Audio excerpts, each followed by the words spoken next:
Cher Yogi, pas mal d'inquiétudes par rapport à ces macros, lesquels sont très souvent difficilement atteints par certaines personnes du fait de troubles digestifs ou simplement de satiété.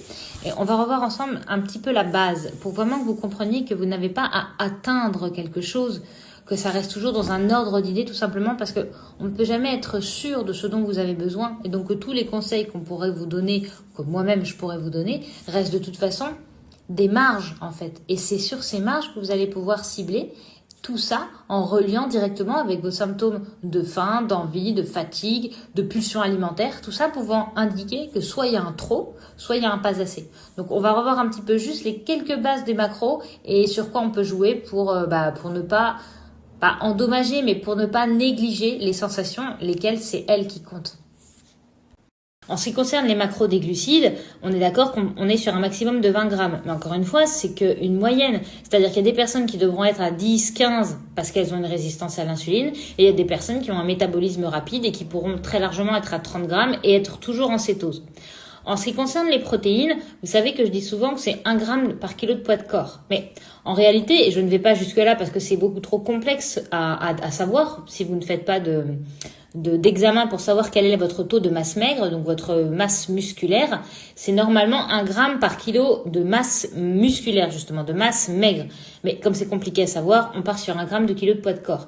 Mais c'est pour ça qu'il y a un garde-fou, c'est-à-dire que le maximum que je puisse vous recommander, c'est un 90 grammes de protéines par jour. Même si vous faites 100 kilos, même si vous faites 95 kilos, on sera sur 150 grammes de protéines 3 fois par jour pour parvenir aux 90 grammes jour.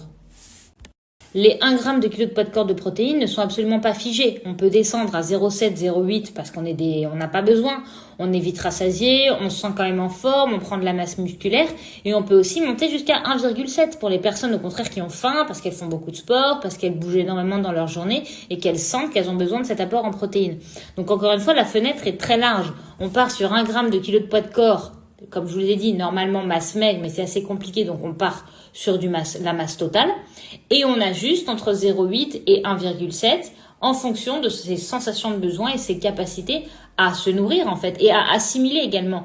La fameuse glycogénolyse, si vous prenez trop de protéines ou néoglycogénèse, dans ce cas-là, ça va vous indiquer que peut-être que chez vous, votre quantité de protéines sur repas, elle est un peu trop élevée. Mais ça, encore une fois, ça va se lire plutôt dans le sang ou des sensations de fatigue. C'est autre chose que les messages de début de story sur la satiété. Alors, la satiété, vous savez qu'en alimentation cétogène, et je dirais dans tout type d'alimentation qui se veut respectueuse du métabolisme, on a un certain apport en glucides ou non si on est en carnivore, mais on a quelque chose de très réduit. On a un apport de protéines adapté à nos besoins et on a un apport de lipides en fonction de notre satiété. Donc, le barème de satiété, il va être là. Est-ce que je mets beaucoup de gras? Est-ce que je mets pas beaucoup de gras? La quantité de gras maximale n'existe pas. Vous pouvez y aller tant que vous avez faim. Vous pouvez être à 50, 60, 70, 80 grammes de gras ajoutés à votre assiette si ça vous convient, si vous êtes rassasié avec ça, il n'y a pas de souci. En ce qui concerne le moins, c'est-à-dire si vous n'avez pas faim, vous ne pouvez tout de même pas vous permettre de ne manger que de la protéine, d'autant plus si elle est maigre. Si vous mangez 100 grammes d'un steak haché avec 15 grammes de matière grasse, vous allez vous retrouver dans l'assiette avec 15 grammes de gras et 20 grammes de protéines. Sachant que le ratio minimal en alimentation cétogène, c'est temps pour temps, autant de protéines, autant de gras dans l'assiette.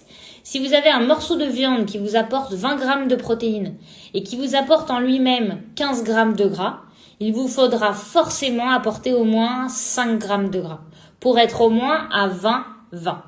Donc, si vous n'avez pas très faim, mais que vous avez quand même la sensation qu'il vous faut manger, soit parce que vous savez que vous n'avez pas du tout le temps de manger dans la journée et que ça va être compliqué, mais que sur l'instant, c'est pas la grosse faim. Vous pouvez prendre un morceau de viande, quelques légumes si vous voulez, et y ajouter un petit peu de gras pour vraiment arriver à ce ratio 1 pour 1. Si vous avez très faim, évidemment, vous augmentez le gras.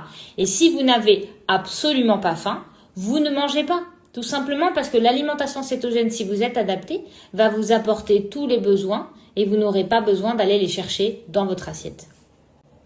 Vous pouvez très bien faire ça tous les jours et du coup faire 2 repas par jour. Un bon petit déjeuner, riche en graisse, un bel apport de protéines et un dîner et vous sautez le midi. Si vous voulez sauter le midi également, parce que vous n'avez pas trop faim, mais que vous avez peur de manquer d'énergie, vous pouvez aussi faire qu'une boisson grasse. Encore une fois, il n'y a pas d'objectif de gras. Si vous apportez du gras dans votre assiette, au moins autant que protéines, voire que du gras si vous prenez une boisson grasse, vous êtes en alimentation cétogène. Le tout est de ne pas prendre uniquement de la protéine sans du gras. Donc, bilan des courses. La quantité de protéines sur votre journée, elle dépend aussi de votre envie de manger. On est sur 0,8 g par kilo de poids de corps à 1,7. C'est à peu près la bonne fourchette. Et au niveau du gras, sur votre journée, on est à autant que de protéines minimum et plus si besoin. Donc, avec ça, vous essayez de jongler à voir si vous faites 2 repas, 1 repas ou 0 repas dans la journée. Alors, je trouve ça vraiment génial que vous portiez un regard aussi sensible à votre alimentation et à vos apports, parce qu'aujourd'hui dans un monde où on vit en hypocalorie, où les gens cherchent à manger moins, je trouve ça hyper intéressant et vraiment porteur que vous vous disiez je mange pas assez, mais vous vous demandez pourquoi vous n'avez pas faim. Donc c'est vraiment, dites-vous que dans une alimentation glucidique, oui, manger hypocalorique, c'est dangereux. Parce que sachant que vous ne savez pas fonctionner sur les corps gras, vous allez vous retrouver en glycogénolyse. Si vous manquez de carburant, vous allez aller chercher du gras dans votre foie ou dans vos muscles.